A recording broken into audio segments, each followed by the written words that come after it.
Doctor സാര highly talented ആയിട്ടുള്ള experienced ആയിട്ടുള്ള ഒരു ഡെന്റിസ്റ്റാണ്. സാരക്ക് സ്വന്തമായിട്ടൊരു ഡെന്തൽ ക്ലിനിക്കും ഉണ്ട്, ഒരു വെബ്സൈറ്റും ഉണ്ട്. പക്ഷേ എത്ര തന്നെ നോക്കിയിട്ടും സാരയുടെ ഡെന്തൽ ക്ലിനിക്കിൽ കൂടുതൽ പേഷ്യൻസിനെ കൊണ്ടുവരാനായിട്ട് സാരക്ക് പറ്റുന്നില്ല.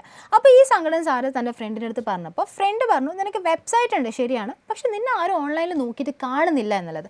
അപ്പോൾ അതിനെന്താണ് ചെയ്യുക എന്നുള്ളത് സാര ചോദിച്ചപ്പോൾ ഫ്രണ്ട് പറഞ്ഞു SEO ചെയ്താൽ മതി എന്നുള്ളത്. സോ എങ്ങനെയാണ് വളരെ ക്വിക്കായിട്ട് സാര SEO ചെയ്തിട്ട് സാരയുടെ ക്ലിനിക്കിലോട്ടേക്ക് കൂടുതൽ പേഷ്യൻസിനെ കൊണ്ടുവന്നത് എന്നുള്ളതാണ് നമ്മളിന്ന് നോക്കാൻ വേണ്ടി പോകുന്നത്. സോ നമുക്ക് നോക്കാം. ആദ്യം തന്നെ സാര എന്താ ചെയ്തത്, സാരയുടെ വെബ്സൈറ്റിൻ്റെ സ്പീഡ് സാര കൂട്ടി. അതായത് 8 സെക്കൻഡിനെ കൊണ്ട് ഓപ്പൺ ആവുന്ന വെബ്സൈറ്റിൻ്റെ സ്പീഡ് സാര എന്ത് ചെയ്തു, 1 സെക്കൻഡിനെ കൊണ്ട് ഓപ്പൺ ആവുന്ന രീതിയിൽ, ലോഡ് ആവുന്ന രീതിയിൽ അതിന് സ്പീഡ് കൂട്ടി. സോ ദാറ്റ് ആൾക്കാർ പെട്ടെന്ന് ലോഡാവുന്ന വെബ്സൈറ്റുകളായിരിക്കും കൂടുതൽ വിസിറ്റ് ചെയ്യുക അല്ലേ. അപ്പോൾ അത് സാര ആദ്യം തന്നെ ശ്രദ്ധിച്ചു.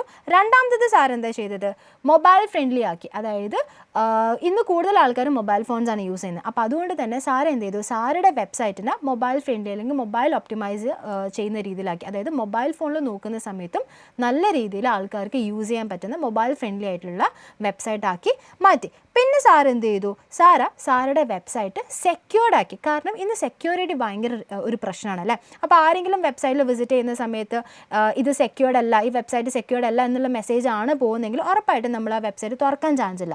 അപ്പോൾ അതിനെ സെക്യൂർഡ് ആക്കാൻ വേണ്ടിയിട്ടാണ് നമ്മൾ HTTPS എന്നുള്ള രീതിയിൽ മാറ്റുന്നത്. സോ ആ ഒരു സർട്ടിഫിക്കറ്റും കൂടി എന്താ പറയുക സാര എടുത്ത് സാരയുടെ വെബ്സൈറ്റിനെ സാര സെക്യൂർ ആക്കി. പിന്നെ സാര എന്താ ചെയ്തത്, സാരയുടെ വെബ്സൈറ്റിനെ സ്ട്രക്ചർ ചെയ്തു. അതായത് ഏതൊരു വ്യക്തിക്ക് വന്ന് നോക്കുമ്പോഴും അത് കറക്റ്റായിട്ട് മനസ്സിലാവുന്ന രീതിയിൽ യൂസർ ഫ്രണ്ട്ലി ആയിട്ടുള്ള രീതിയിൽ അതിനെ സ്ട്രക്ചർ ചെയ്തു. Home, about us, service, blog, contact അങ്ങനെ പറഞ്ഞിട്ട് നല്ല രീതിയിൽ അതിനെ സാര എന്ത് ചെയ്തു, സ്ട്രക്ചർ ചെയ്ത് വെച്ചു. അപ്പോൾ ഒരു വിസിറ്റർ വന്നു കഴിഞ്ഞാൽ അവർക്ക് വേണ്ടുന്ന കാര്യങ്ങളൊക്കെ ഈസി ആയിട്ട് നോക്കാനായിട്ട് സാധിക്കും. ഓക്കെ, ഈ പറഞ്ഞിരിക്കുന്ന എല്ലാ കാര്യങ്ങളെയാണ് നമ്മൾ ടെക്നിക്കൽ SEO എന്ന് പറയുന്നത്. അതായത് ഒരു വെബ്സൈറ്റിൻ്റെ ടെക്നിക്കൽ സൈഡിൽ ചെയ്യുന്ന കാര്യങ്ങളെയാണ് നമ്മൾ എന്ത് പറയുന്നത്, ടെക്നിക്കൽ SEO എന്ന് പറയുന്നത്. ഓക്കെ, അതെല്ലാം സാര സെറ്റാക്കി വെച്ചു. അടുത്തതായിട്ട് സാര എന്താ ചെയ്തത്, സാരയുടെ ഇനിയിപ്പോൾ സാരയുടെ വെബ്സൈറ്റ് ഓൺലൈനിൽ വിസിബിൾ ആവണം അല്ലേ. അപ്പം ആൾക്കാർ എന്താണ് സെർച്ച് ചെയ്യുന്നത്, ഇപ്പം ഒരാൾക്ക് ഒരു ഡെന്തൽ ക്ലിനിക്കിലൂടെക്ക് പോകണമെങ്കിൽ ആൾക്കാർ എന്താണ് സെർച്ച് ചെയ്യുക,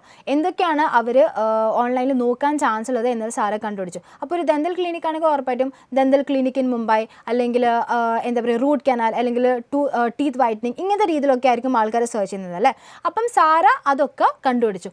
ആൻഡ് ആ ആൾക്കാർ ഗൂഗിളിൽ സെർച്ച് ചെയ്യുന്ന ക്വറി ചെയ്യുന്ന വേർഡുകളെയാണ് നമ്മൾ എന്ത് പറയുന്നത്, കീവേഡ്സ് എന്ന് പറയുന്നത്. അത് ഭയങ്കര ഇമ്പോർട്ടൻ്റ് ആണ്.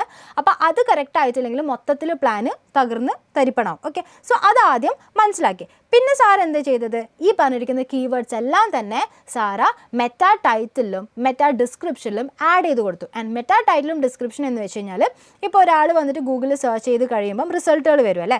അപ്പോൾ അവിടെ റിസൾട്ട് വരുന്നത്, ഒരു റിസൾട്ടിൽ എന്തൊക്കെ ഉണ്ടാവും, ഒരു ബ്ലൂ കളറിലെ ഹെഡ്ലൈൻ ഉണ്ടാവും, അതിൻ്റെ അടിയിൽ ചെറിയൊരു കോണ്ടന്റ് ഉണ്ടാവും. അപ്പോൾ ബ്ലൂ കളറിലെ ഹെഡ്ലൈനാണ് നമ്മൾ മെറ്റാ ടൈറ്റിൽ എന്ന് പറയുന്നതും അതിൻ്റെ അടിയിലുള്ള കോണ്ടന്റിനാണ് നമ്മൾ മെറ്റാ ഡിസ്ക്രിപ്ഷൻ എന്ന് പറയുന്നതും. അപ്പോൾ അവിടെയും എന്ത് ചെയ്തു, സാര എന്ത് ചെയ്തു, സാരയുടെ കീവേഡ്സ് ആഡ് ചെയ്ത് കൊടുത്തു. ഓക്കെ, പിന്നെ സാര എന്താ ചെയ്തത്, സാരൻ്റെ വെബ്സൈറ്റിലുള്ള കണ്ടന്റിന് കംപ്ലീറ്റ്ലി സാര എന്ത് ചെയ്തു, ഒപ്റ്റിമൈസ് ചെയ്തു. അതായത് ആ കണ്ടന്റിലെല്ലാം തന്നെ സാര എന്താ ചെയ്തത്, കീവേഡ് റിലേറ്റഡ് ആയിട്ടുള്ള കണ്ടന്റുകൾ ഉണ്ടാക്കാനായിട്ട് തുടങ്ങി. ആ കണ്ടന്റിലൊക്കെ കീവേഡ്സ് ആഡ് ചെയ്ത് കൊടുത്തു. അപ്പോൾ ആൾക്കാർ വന്ന് സെർച്ച് ചെയ്യുന്ന സമയത്തൊക്കെ എന്താണ്, അവരെന്താണോ സെർച്ച് ചെയ്യുന്നത് അതിൻ്റെ റെലവൻ്റ് ആയിട്ടുള്ള കണ്ടന്റ് തന്നെയാണ് സാരയുടെ വെബ്സൈറ്റിലും ആൾക്കാർക്ക് കാണാൻ വേണ്ടിയിട്ട് പറ്റുക. അപ്പം ഹെഡ്ലൈൻസിലും സബ് ഹെഡ്ലൈൻസിലും കണ്ടന്റിലൊക്കെ തന്നെ മാക്സിമം കീവേഡ്സ് ആഡ് ചെയ്യാനായിട്ട് തുടങ്ങി. ആൻഡ് കുറേ കീവേഡ്സ് വെറുതെ കൊടുക്കുക എന്നുള്ളതല്ല, വളരെ വാല്യൂ കൊടുക്കുന്ന രീതിയിലുള്ള കീവേഡ്സ് അവിടെ കൊടുത്തു. പിന്നെ സാര എന്ത് ചെയ്തു, സാരയുടെ വെബ്സൈറ്റിൽ തന്നെ കൂടുതൽ സമയം ആൾക്കാർ സ്പെൻഡ് ചെയ്യാൻ വേണ്ടിയിട്ട് സാര എന്താ ചെയ്തത്, ഒരു പേജിൽ നിന്നും അടുത്ത പേജിലോട്ടേക്ക് ഒരു ലിങ്ക് കൊടുത്തു. അതായത് ഇപ്പം ഒരാൾ ടീത്ത് വൈറ്റനിങ് പേജിലാണ് നിൽക്കുന്നത്, അവിടുത്തെ കാര്യങ്ങളാണ് വായിക്കുന്നതെങ്കിൽ അവിടെ തന്നെ സാര എന്താ ചെയ്തത്, സാരയുടെ അടുത്ത പേജായിട്ടുള്ള ഡെന്തൽ കെയർ ടിപ്സ് ബ്ലോഗിൻ്റെ ഒരു ലിങ്കും കൂടി അവിടെ കൊടുത്തു. സോ ദാറ്റ് കൂടുതൽ സമയം ആൾക്കാർ സാരയുടെ വെബ്സൈറ്റിൽ തന്നെ സമയം സ്പെൻഡ് ചെയ്യാനുള്ള സാധ്യത കൂടുതലാണ് അല്ലേ. പിന്നെ സാർ എന്താ ചെയ്തത്, സാറുടെ വെബ്സൈറ്റിൽ ഈ കണ്ടന്റുകൾ മാത്രമല്ല, അതായത് ടെക്സ്റ്റുകൾ മാത്രമല്ല, ഇമേജസ് ഉണ്ട് അല്ലേ. അപ്പോൾ ആ ഇമേജസിനൊക്കെ തന്നെ സാർ എന്ത് ചെയ്തു, കീവേഡ്സ് വെച്ചിട്ട് തന്നെ നെയിം ചെയ്തു. അപ്പോൾ വെറുതെ ചുമ്മാ ഇമേജ് എന്നുള്ള രീതിയിൽ സേവ് ചെയ്യാണ്ട് സാർ എന്താ ചെയ്തത്, അവിടെയും കറക്റ്റായിട്ട് കീവേഡ്സ് കൊടുത്തു. അതായത് ഇപ്പം റൂട്ട് കനാൽ അല്ലെങ്കിൽ ദന്തൽ ക്ലിനിക് എന്നുള്ള രീതിയിൽ തന്നെ പേര് കൊടുത്തിട്ട് ആ ഇമേജസ് ഒക്കെ സേവ് ചെയ്തത്, അപ്ലോഡ് ചെയ്തത്. അപ്പം ഇതെല്ലാം തന്നെ സാറ് ചെയ്തത് എവിടെയാ, സാറിൻ്റെ വെബ്സൈറ്റിൻ്റെ ഉള്ളിലാണല്ലേ. അപ്പോൾ അതിനെയാണ് നമ്മൾ എന്ത് പറയുന്നത്, ഓൺ പേജ് SEO എന്ന് പറയുന്നത്. അതായത് വെബ്സൈറ്റിൻ്റെ ഉള്ളിൽ ചെയ്യുന്ന കാര്യങ്ങളാണ് നമ്മൾ ഓൺ പേജ് SEO എന്ന് പറയാം.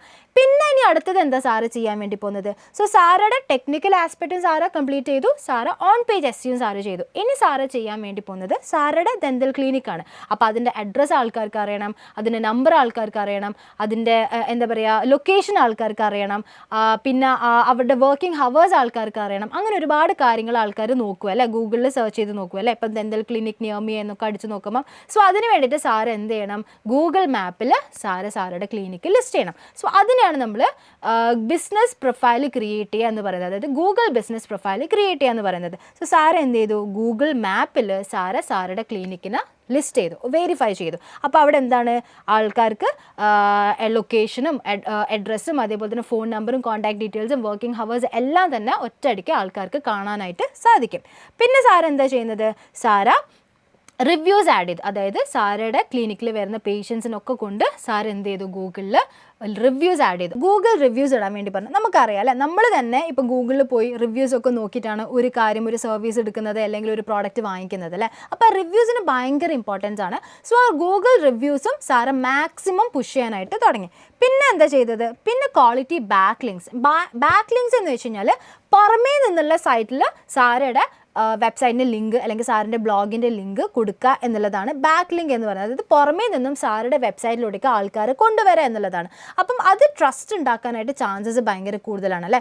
അപ്പോൾ സാറുടെ എന്താ പറയുക ഹെൽത്ത് ബ്ലോഗുകളും സാറുടെ ടിപ്സും കാര്യങ്ങളൊക്കെ തന്നെ സാറുടെ സർവീസ് ഒക്കെ തന്നെ പുറമേ ഉള്ള ഹെൽത്ത് ബ്ലോഗ്സിലും കാര്യങ്ങളിലും വെബ്സൈറ്റിലൂടെയൊക്കെ ലിസ്റ്റ് ചെയ്യാനായിട്ട് തുടങ്ങി. അപ്പോൾ അവിടെ ഒരു ട്രസ്റ്റ് ബിൽഡ് ചെയ്ത് വരാനായിട്ട് തുടങ്ങി. ഇപ്പം നിങ്ങളിങ്ങനെ നോക്ക്, ഇപ്പോൾ ഒരു നല്ലൊരു കോണ്ടൻറ്റ് മാർക്കറ്റ് അല്ലെങ്കിൽ നല്ലൊരു ബ്ലോഗൊക്കെ എഴുതുന്ന ഒരാൾ സാറുടെ എന്താ പറയുക ക്ലിനിക്കിൽ വിസിറ്റ് ചെയ്തു, അയാൾക്ക് നല്ല സർവീസാണ് കിട്ടിയത്. അപ്പോൾ അയാൾ എന്താ ചെയ്യുക, അയാൾ ആ സർവീസിനൊക്കെ കുറിച്ചിട്ട് അയാളുടെ വെബ്സൈറ്റിൽ എഴുതും. അപ്പോൾ അവിടെ എന്താണ്, സാറുടെ വെബ്സൈറ്റിൻ്റെ ലിങ്കും കൂടി അയാൾ അവിടെ കൊടുക്കുന്നുണ്ടല്ലേ. അപ്പോൾ അത് ഭയങ്കരമായിട്ട് ഗൂഗിളിൽ എന്താ പറയുക ഈ കണ്ടന്റിനെ വിശ്വസിക്കാം, ഈ വെബ്സൈറ്റിനെ വിശ്വസിക്കാം എന്നുള്ളൊരു തോട്ട് വരാനുള്ള ചാൻസ് കൂടുതലാണ് അല്ലേ. അപ്പോൾ അതിനാണ് നമ്മൾ ബാക്ക് ലിങ്ക് ക്രിയേറ്റ് ചെയ്യുക എന്ന് പറയുന്നത്. അതും സാറ് ചെയ്തു. പിന്നെന്താ സാറ് ചെയ്തത്, സാറ് ഒരുപാട് സോഷ്യൽ മീഡിയ പ്രസൻസ് ഭയങ്കരമായിട്ട് കൂട്ടി. അതായത് ഇൻസ്റ്റഗ്രാമിലൊക്കെ സാർ ഒരുപാട് കണ്ടന്റുകൾ പുഷ് ചെയ്തു. അതായത് ദന്തൽ ടിപ്സ് വെച്ചിട്ട് അല്ലെങ്കിൽ എങ്ങനെയാണ് നിങ്ങൾ കെയർ ചെയ്യേണ്ടത് അല്ലെങ്കിൽ എന്തൊക്കെ സർവീസസ് ആണ് ആൾ കൊടുക്കുന്നത് എന്നുള്ള പറഞ്ഞിട്ടുള്ള ഒരുപാട് കണ്ടന്റുകൾ ആൾ പുഷ് ചെയ്തു.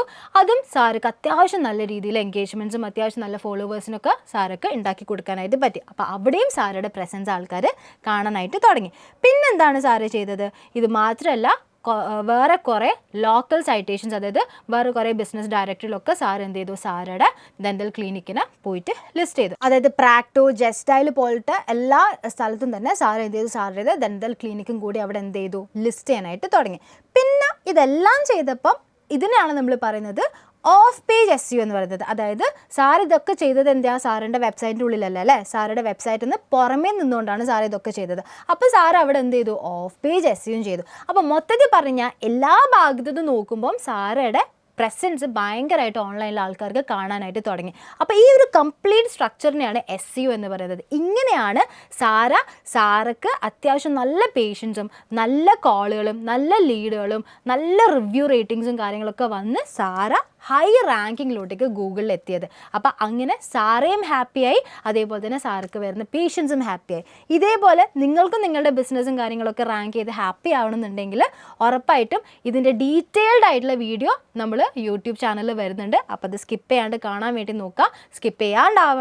സ്കിപ്പ് ചെയ്യാണ്ടിരിക്കണമെങ്കിൽ ആ നോട്ടിഫിക്കേഷൻ ബട്ടൺ ഒന്ന് ക്ലിക്ക് ചെയ്താൽ മതി ആൻഡ് സബ്സ്ക്രൈബ് ചെയ്യുക. So thank you so much for watching.